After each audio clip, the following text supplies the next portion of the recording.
Welcome to the Farm to Summer 2018 webinar. We're going to go ahead and get started. Just so you all know, this webinar is being recorded and we will be posting this on our OSPI Child Nutrition Services website.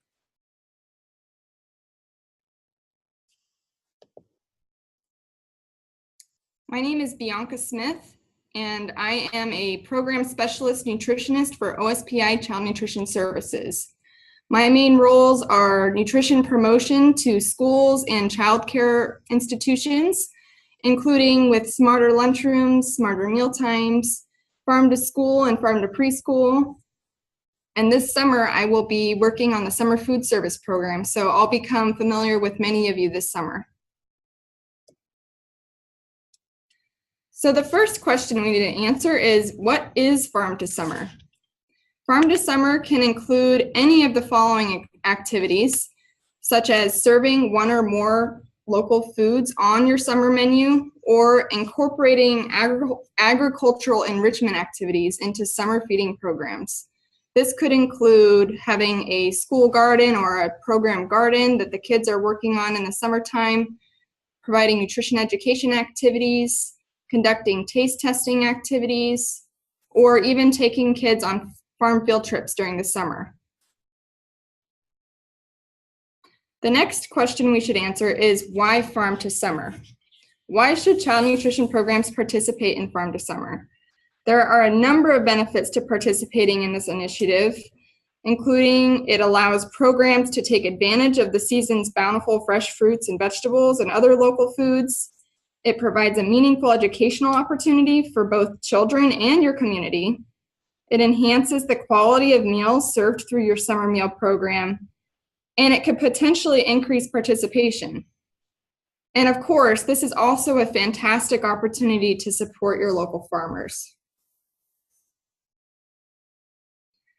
To get started, let's talk about some of the local foods that you can incorporate into your summer meal program to celebrate Farm to Summer this year.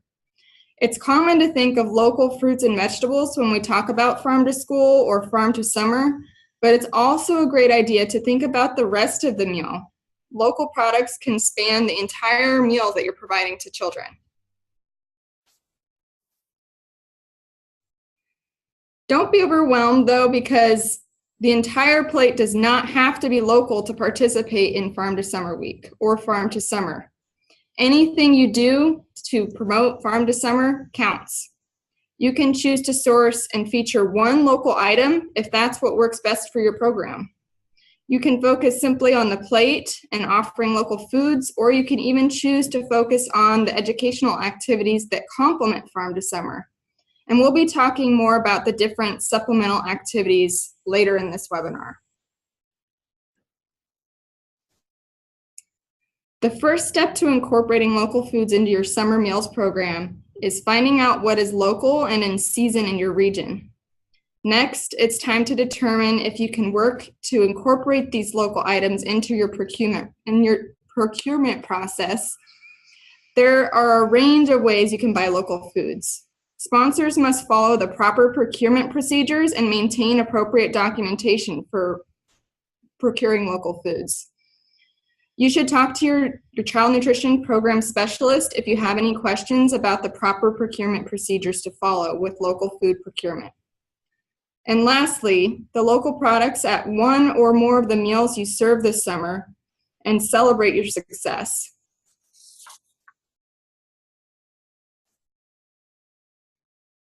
The first step in procuring local foods is determining what is available locally and in season. As you can see here, this is a seasonality chart for our state. It can be found on the Washington State Department of Agriculture website. Some common locally available items during the summer include berries, cherries, and tomatoes, for example. If you're looking for more information about working with local farmers or purchasing local foods, please reach out to the WSDA at an email and phone number listed here.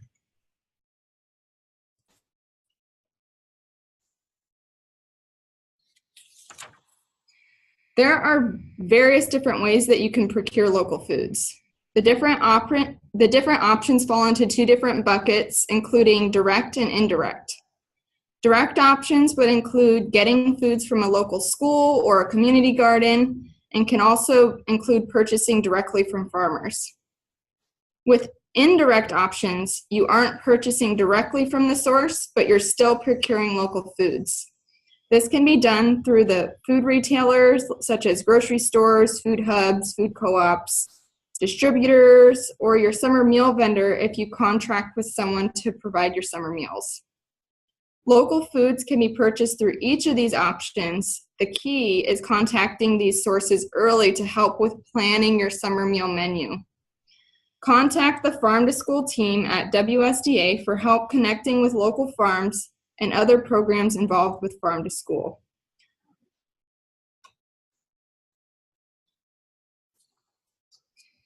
Here's a sample of a summer menu that incorporates local foods.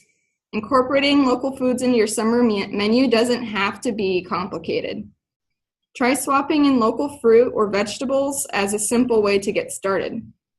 As you can see on the menu here, they have highlighted one item each day of the week as a local item procured from a local farmer. Sometimes you might already be procuring local foods and you just don't know it. So talk with your suppliers or your meal vendor about the sources of your foods, and you might be able to identify some local items that your vendors are already providing. For example, many sponsors are already serving local milk, but they aren't even aware.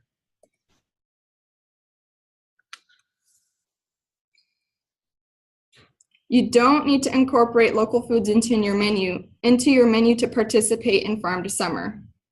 So I'm going to go over a few examples of ways that you can celebrate Farm to Summer through agricultural enrichment activities.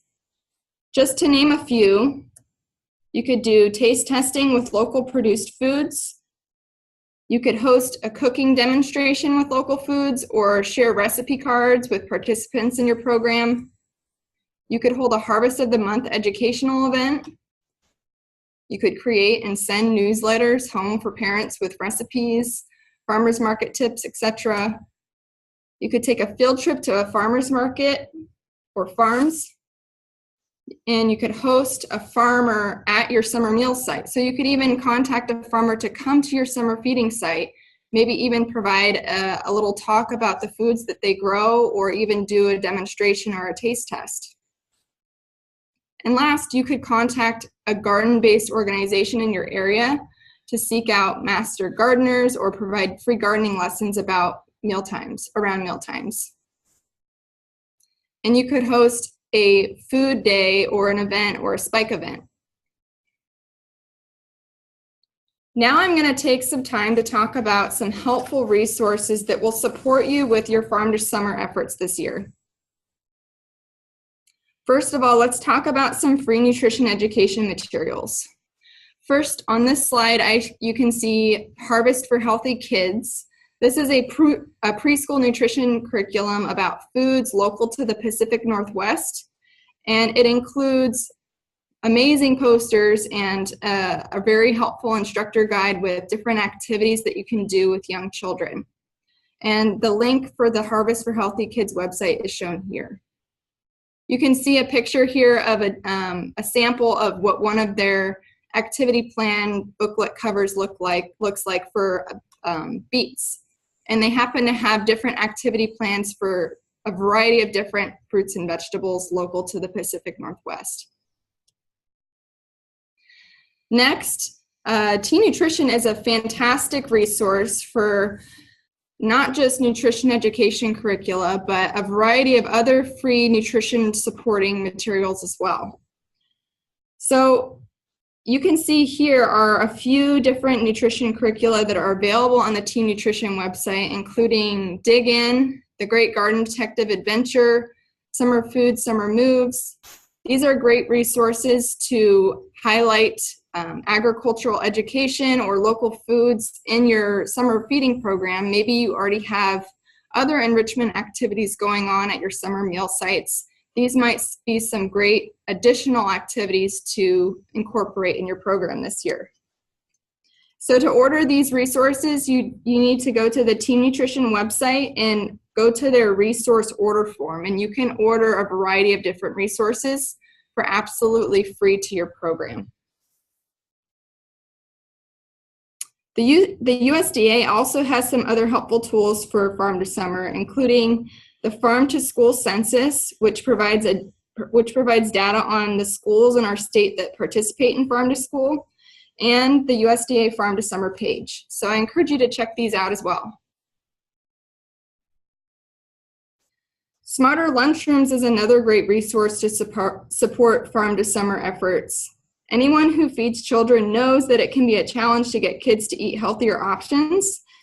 And Smarter Lunchrooms and Smarter Mealtimes offer a set of evidence-based strategies to help encourage children to make healthier choices at mealtimes, simply by redesigning the eating environment. To learn more about these strategies and to see the free handbooks, posters, and signage available to support your efforts, you can visit thesmarterlunchrooms.org.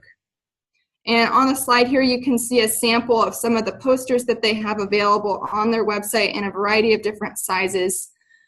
There's a poster for each letter of the alphabet and a fruit or vegetable that starts with that letter of the alphabet. So these are a great educational tool, and even just for decorative signage for your eating space for your summer meal program.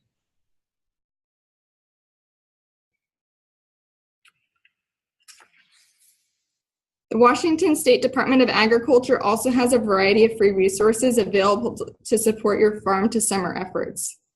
So I encourage you to take some time to explore the WSDA Farm to School Toolkit and the Farm to Summer page for helpful information and tools related to Washington Farm to School. And if you need help finding local farms to work with, you can contact the WSDA's Farm to School team using the contact information shown here.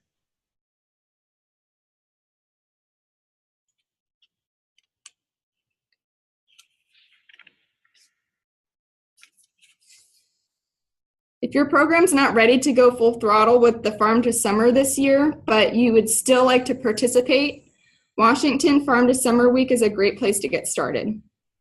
This summer, the week of July 29th through August 4th will be Farm to Summer Week in Washington State. During this week, sponsors are encouraged to serve local foods and incorporate agricultural enrichment activities into their summer feeding programs to celebrate. This is a great opportunity to take advantage of peak growing season and also promote your summer feeding programs to your community.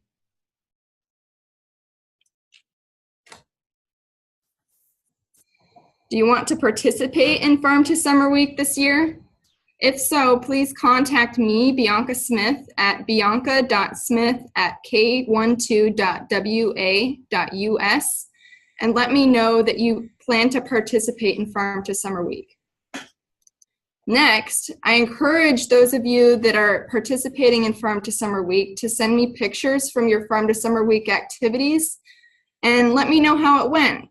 Did you notice that there was greater participation in your meal site on those days that you did Farm to Summer Week? Did your community have any positive feedback for you about Farm to Summer Week?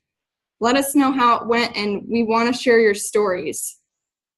Also, if you're doing Farm to Summer activities at other times throughout the summer, we still want to hear your stories and see your pictures. So even if you're not participating in Farm to Summer during Farm to Summer Week, we still would love to see what you've done and hear about your successes.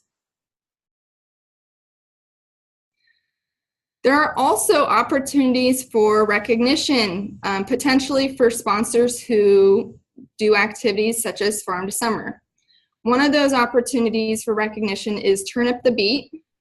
This is an award program for sponsors of the Summer Food Service Program and the Seamless Summer Option that provide high-quality summer meals. If you're interested in participating, you, the sponsor, either need to fill out the nomination form or another party can nominate you as well. And the nomination form needs to be sent to OSPI. You can send that to me if you would like by October 1st. Next, there's the Summer Sunshine Award, which recognizes outstanding achievements in the Summer Food Service Program and the Summer Seamless Option, which could include farm to summer activities. So again, if you would like to nominate your program for one Summer Sunshine Award, we will be accepting nominations through October 1st this fall.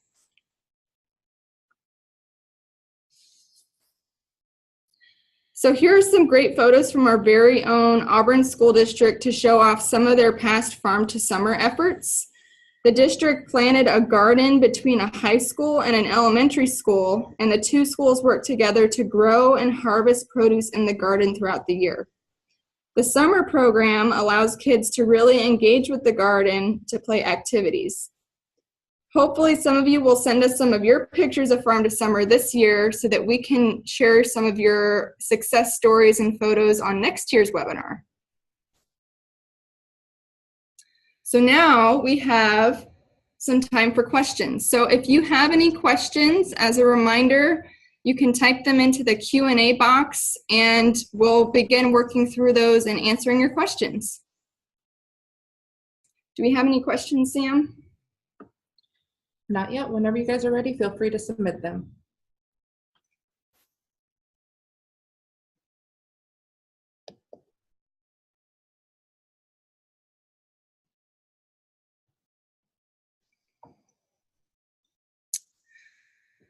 One question was, will this information be sent to us? So that's a great question. If you're referring to today's PowerPoint slides, I will be sending those out to those of you that registered for the webinar today. So if you just need the slides, I can definitely send those to you, and those include all of the links that were in today's presentation. So that will help you better navigate to those websites.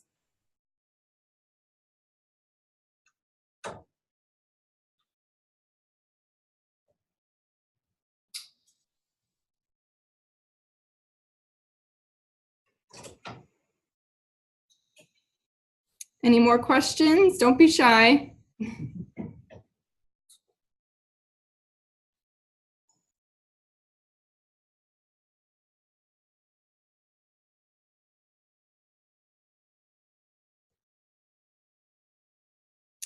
All right, well, if we don't have any more questions, really quickly, I am going to go back to a couple of slides so that you can get my contact information. It's listed here, bianca.smith@k12.wa.us. If you have any other questions that come up after today's webinar that you would like to send my way, I'd be happy to answer questions. Also, don't forget, the WSDA Farm to School team is also a great resource for answering questions about Farm to School as well. So feel free to send us both questions if you'd like, or send it to one of us and we'll work together to answer your questions. So I just want to thank you all for participating in today's webinar, and I really am excited to see any Farm to Summer efforts that we have going on in our state this year. I hope you all have a wonderful rest of your afternoon.